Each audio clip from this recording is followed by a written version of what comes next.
मुझे आज भी वो रात भूलती नहीं।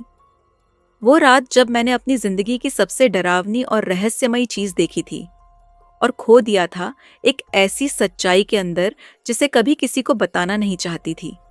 लेकिन अब जब वो सपनों में भी आने लगी है, तब शायद बोल देना ही बेहतर होगा, ताकि जो बोझ सीने पर है वो थोड़ा हल्का हो सके।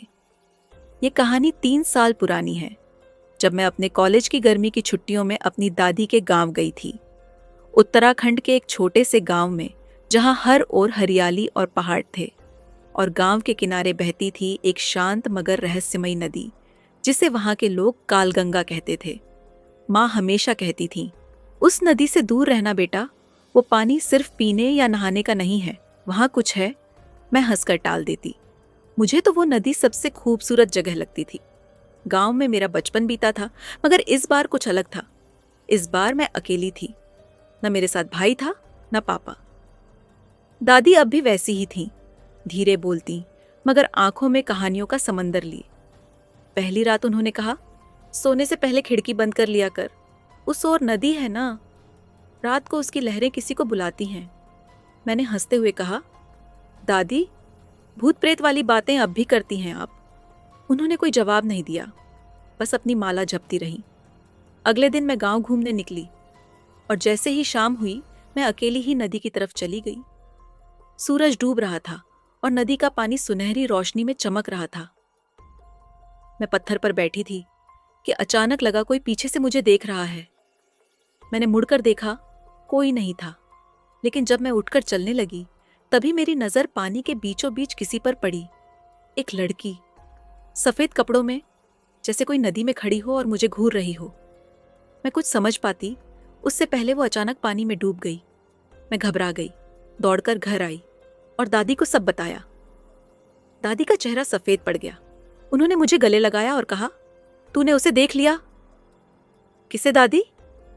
नदी वाली को, जिसे सालों पहले मरा हुआ सब समझते हैं, लेकिन वो अब भी अपने प्रेमी की तलाश में उस नदी के किनारे भटकती है। मैं चुप रही, पर उस रात नींद नहीं आई। तीसरी रात कुछ और अजीब हुआ। मुझे सपने में वही लड़की दिखी, गीले बाल, आंखों में खालीपन और होठों पर एक शब्द। सुनो। मैं उठकर बैठ गई।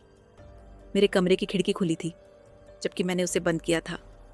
बाहर से ठंडी हवा आ रही थी और दूर कहीं नदी की लहरों की आवाज, मगर उसके साथ एक धीमा गीत भी सुनाई दे रहा था, जैसे कोई लड़की गा रही हो।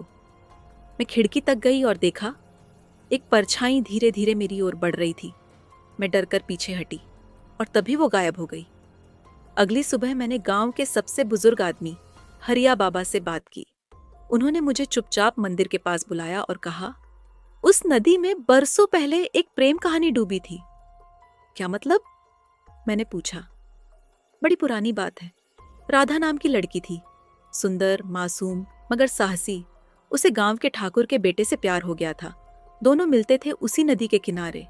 लेकिन जब गांव वालों को पता चला, तो लड़के को शहर भेज दिया गया और राधा को मारने की धमकी दी गई। उसने डरकर नदी में छलांग लगा दी। वो मरी नहीं? मैंने पूछा। उसकी लाश कभी नहीं मिली और तब से हर अमावस की रात एक लड़की सफेद कपड़ों में नदी के बीचों बीच दिखाई देती है। जो भी उससे आंख मिलाता है, वो या तो पागल हो जाता है या फिर गायब। मैं कांप उठी। मैंने वो सब देखा था। रात को मैंने अपने कमरे में कागज और पेन उठाया और वो सब लिखना शुरू किया जो मैं महसूस कर रही थी। हर शब्द के साथ डर गहराता जा रहा था। अगली रात मुझे फिर सपने में वो लड़की दिखी। इस बार वो मेरे बेहद करीब थी। उसने मेरी ओर हाथ बढ़ाया और कहा, मुझे वापस ले चलो वहां जहां मैं मरी थी। मैं चिल्ला पड़ी और जाग गई, पर मेरे हाथ में एक गीला कंगन था, वही जो उस लड़की ने पहना था। अब डर हद से बढ़ चुका था। मैं समझ गई थी, वो आत्मा मुझसे कुछ चाहती है, कोई सच्चाई जो सामने नहीं आई। मैं अकेली ही सुबह सुबह नदी के पास गई। वहां एक पुराना बरगद का पेड़ था और उसके नीचे एक टूटी हुई चौकी। मुझे कुछ खींच रहा था उस ओर। मैं चौकी के नीचे खुदाई करने लगी और कुछ ही मिनटों में मुझे एक कंकाल मिला और उसके पास एक लॉकेट, जिसमें 2 लोगों की तस्वीर थी, राधा और वो लड़का। मैं समझ गई थी, उसकी आत्मा को मुक्ति तभी मिलेगी जब उसे उसका प्यार वापस मिलेगा, या कम से कम दुनिया उसे भूल न जाए। मैंने उस कंकाल को नदी किनारे विधिवत अंतिम संस्कार दिया।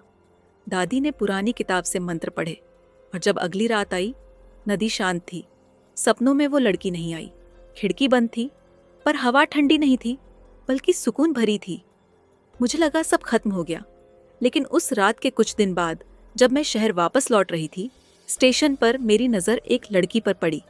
गीले बाल, सफ़ेद कपड़े, मगर वो मुस्कुरा रही थी।